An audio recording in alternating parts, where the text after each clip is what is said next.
Hello friends, I am Dr. V.P. Deshpande, here Department of Physics, Shivaji College, Kannada. Now today we discuss about the Maxwell's equation.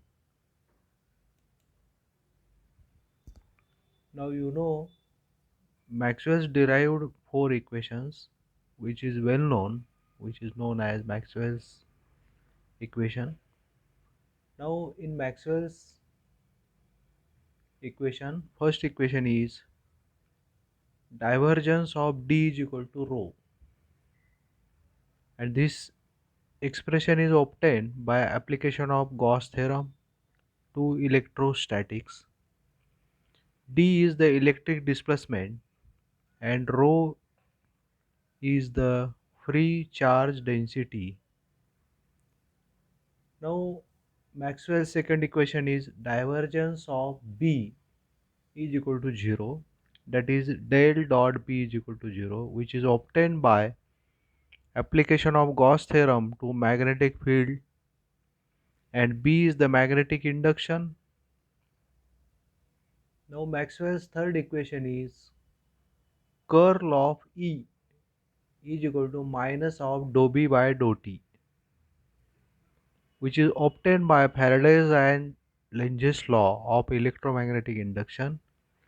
Here E is the electric intensity, and Maxwell's fourth equation is curl of H is equal to J plus dou D by dou T, which is obtained by Maxwell's modification of Ampere's law in a circuital form for magnetic field accompanying an electric current, and H is magnetic field intensity and J is the current density. Now derivation of first law, first equation is,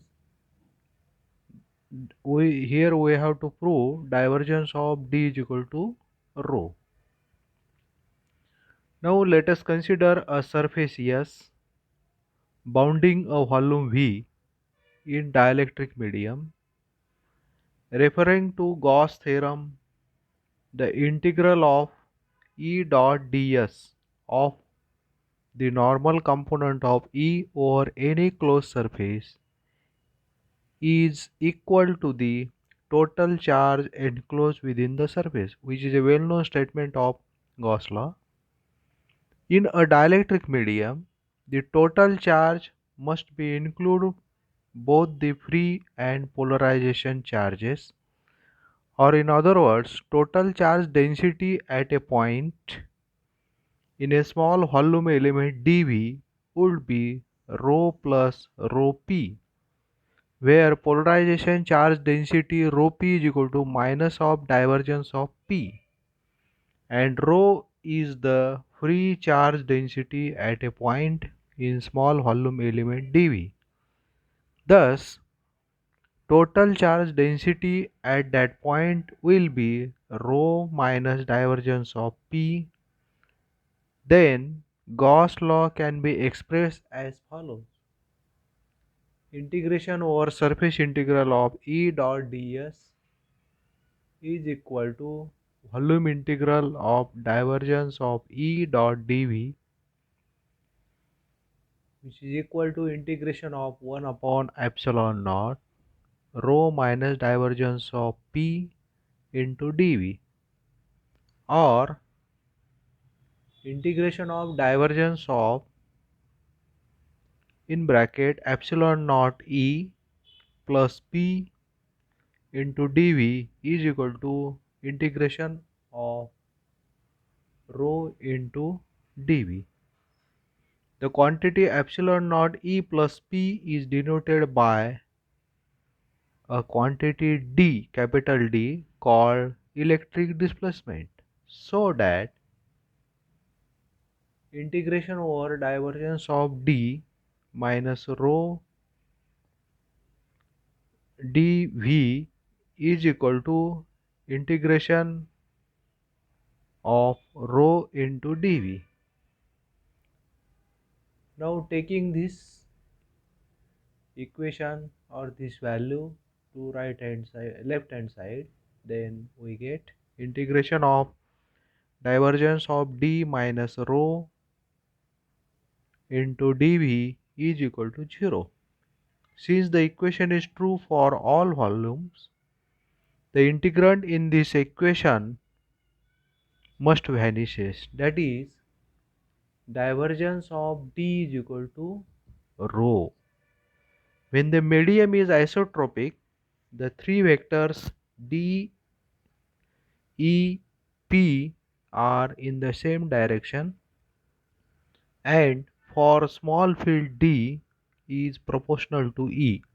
That is, d is equal to epsilon e, where epsilon is called dielectric constant of the medium, which is most important in electrostatic field. Now here we prove second Maxwell's equation, that is divergence of B is equal to 0. Since the magnetic lines of force are either close or go off to infinity, the number of magnetic lines of force entering any arbitrary closed surface is exactly the same as leaving it. It means the flux of magnetic induction B across any closed surface is always 0.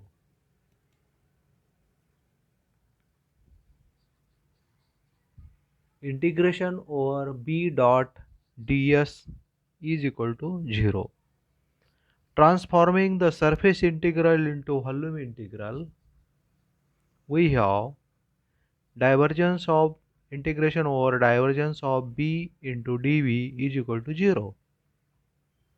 The integrand should vanish for the surface boundary as the volume is arbitrary. That is, divergence of B is equal to 0. This is Maxwell's second equation. Now Maxwell's third equation, curl of E is equal to minus of dou B by dou T. You know, by Faraday's law, we know that EMF induced in a closed loop is given by E is equal to minus of d phi by dt, where phi is the flux, that is rate of change of flux, is EMF E, which is equal to minus of dou B by dou T into ds. Since the flux phi is equal to surface integral of B dot ds, where S is any surface having the loop as boundary. EMF E can also be found by calculating the work done in carrying a unit charge completely around the loop.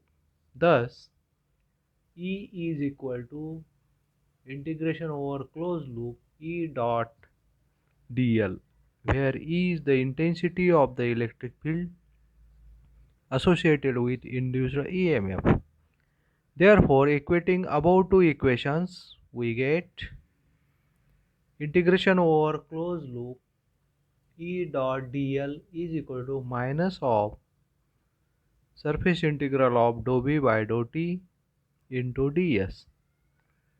Applying Stokes' theorem, the line integral can be transformed into surface integral, that is, surface integral of curl of del cross E dot ds is equal to minus of surface integral of dou B by dou T into ds. This equation must be true for any surface, whether small or large in the field. Therefore, the two vectors in the integrands must be equal at every point. That is, curl of E, that is del cross E, is equal to minus of dou B by dou T, or curl of E is equal to minus of dou B by dou T. This is Maxwell's third equation.